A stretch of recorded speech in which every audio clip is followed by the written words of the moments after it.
Starts grabbing on to his left calf there. Is tied, timeout taken. And it looks like he's hurt.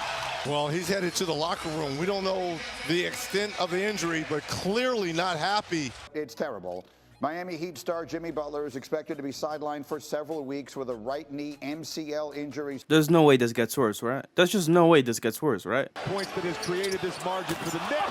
Oh! Joel Embiid off the backboard, but he's holding on to that left knee. That's the first dunk that he's had. And you look at his eyes. Understand, they've lost a variety of players.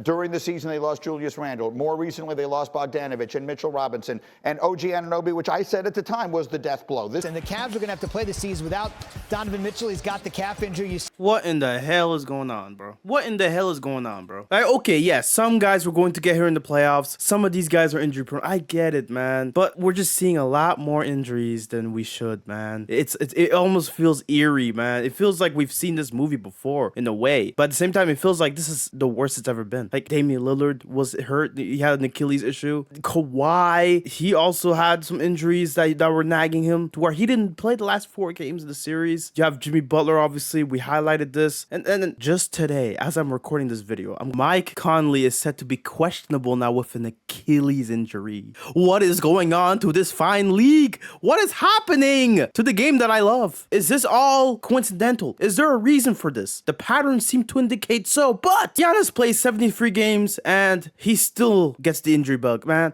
The 65 game rule doesn't seem to matter much. Same number of games Dame played, 73. I mean, what the hell are we to draw from this? 68 games for Kawhi. What the hell? He played more games this season than he did in 2019 when he won the championship and was fully healthy in the playoffs. This one might be the most shocking of all. Zion Williamson played 70 freaking games. He was not resting as much as you think he was. He was actually fairly healthy for the vast majority of the season. And all of a sudden, the playing game is when the injuries come to bite him, right? Obviously, he was dealing with nagging issues throughout the season, but not enough to where he only missed 12 games during the season, okay? And Zion Williamson was actually looking like he was going to be able to play playoff minutes for once. Finally, in the play-in, he had 40 points before he got hurt. This shit hurts, bro. This shit sucks. And obviously, Joel Embiid, we all know he had that horrific injury, right? The meniscus that, sidelined him for multiple games to where he had to miss most of the season for it, right? He didn't get any awards for that reason, but he still ended up being able to play for the playoffs, right? But he still didn't look 100%. He was playing through multiple injuries, not just to his face, but to his knees. Okay, he had, man, it was one of those series that I was like, yo, Embiid at any point could get hurt with any movements he make. At the same time, though, I will say he was dirty, but that's another point. There's an interesting thing about these injuries in the playoffs, not the injuries themselves. That's not interesting at all. What's interesting to me is how familiar this all is to all of us that I've watched the NBA for years now. What factors are weighing differently on this generation of players? Well, it's a huge question, Kate. I mean, we're seeing more injuries than ever here in the postseason. As you said right there, 61 missed games due to injury in this postseason alone. I mean, we're talking all-stars, Marc Gasol, Chris Paul, Chris Bosh, Blake Griffin, Darren Williams. This is a growing issue for the NBA. And when we talk to people in the league, coaches, players, sports scientists who study this issue, it all comes back to this. There's just so many games. It's hard to maintain your health over the course of 6-7 months long. So this was from an article in 2016 during the playoffs, right? This was written up in the finals, and obviously there was a video made about it, right? Baxter Holmes and Tom Haberstraw, I don't know how to pronounce that name, so I apologize if I mispronounced it, where it talked about the injuries that were piling up in the 2016 playoffs, right? Everybody knows about Steph Curry's MCL injury that he had sustained, right? And how for the season, these guys were playing so many games. They were basically playing tirelessly to try to win every game, and they came back to bite them in the ass later in the season because of all the injuries that piled up. And at that time, it was LaMarcus Aldridge, it was Chris Paul, Blake Griffin, Anthony Davis, John Wall, all those guys who had injuries, all those guys to where, citing recent injuries around 2016, Curry decided to skip the Rio Olympics. This is the exact same reason why. In the video I made 7 months ago talking about why the Team USA will struggle in the Olympics, I said it was simply due to the fact that these players are probably going to end up getting hurt during the season or the playoffs, to where they're probably not going to even suit up for the Olympics, so they're not going to be as good as they should be. Just solely on the fact that there's too many games and there's a high chance for them to get hurt. Baxter Holmes, the same guy that wrote that article 3 years prior, wrote another article in 2019 just as the season wrapped up talking about the explosion of injuries amongst the youth in American basketball. Okay, the AAU culture that basically led a lot of the kids to playing way more games than they should. It would detail how Zion would be pushed to play so many more games than he should. His mother even told him, "You're 16. In 10 years, you'll be 26. You do not want to be worn down by the time you're 26." This may as well be in a Shakespearean play foreshadowing the tragedy that is about to happen. And who remembers in the year 2019, that same year, Kawhi Leonard going through load management, which helped in having the Raptors be in a key position to win that championship that year. I remember this vividly as a Raptors fan. He would miss games on some occasions, and it would be due to load management, right? That's what the status would say, load management, literally. And it was like, what the hell is that? Is he hurt or not? If he's not hurt, why is he not playing? And we realize now it was to delay. It was to give him more energy and more rest so that come playoff time, he could be playing 39 minutes a game at a time and be scoring and defending on both ends. Basically doing the things that you want Kawhi to do in the playoffs. And when Adam Silver was asked about this, he had some interesting thoughts. I don't think other players are going to want to copy Kawhi because remember, he missed almost the entire last season. So I view that very differently. That's not rest, load management, that's recovery. I mean, he was coming off, a very serious, again, almost full season injury. So that's something separate. But in terms of an 82-game season, I think there's nothing magical about that number. We've been playing 82 games since roughly the mid-60s. I think the bigger issue, putting aside the absolute length of the season, is there a better way, format-wise, to create a season? I think the issue is that in this day and age, you've got to keep people interested. You've got to keep people engaged. And it may be that if we're going to play a season that begins in mid-October and goes roughly till mid-June, there's a better way of composing the season as opposed to just shortening it. So it was interesting to see here that Adam Silver himself admitted, there needs to be some change to the format of the season. But he said himself, it should be something other than shortening the season. He saw basically saying that shortening the season for him was an absolute no-starter. Not just that, he deflected the whole Kawhi issue and said nobody's going to copy those Kawhi tactics. Nobody's going to try to sit games because, Kawhi was trying to recover. It's different for him. But the media, especially Greeny, he felt different. He felt like this could be the beginning of some very scary things to happen in the NBA. You will know, anyone who has been watching me or listening to me for years knows this is one of my biggest concerns with basketball. And here's what I have to acknowledge here. I think the fact that Kawhi played as little as he did this year, as few games as he did total this year, they managed his load as well as they did, was a factor in this series. Yeah. Look at his ability to guard Giannis on one side of the floor and still lead his team on the offensive side of the floor. That is hard to do, and if you were worn down by a long regular season, I see that being a concern. And so to me, this is terrible news. Because if it works, I can't blame any team for doing it with their superstar. And that, to me, is very bad for the fans. So this, to me, is a challenge that Adam Silver and company will have to figure out how they're going to address. Because I do believe that load management is going to become more and more prevalent. And I get that this was a unique circumstance, Kawhi coming off a serious injury. But still, this, I think, is something. And Tom, I think it's something that they need to really be concerned about. So we all know why they invited this bumblefuck Tom Thibodeau, right? The guy that would play his players up to the 48th minute. Okay, this guy, he doesn't mind playing a player 48 minutes at a time. This guy...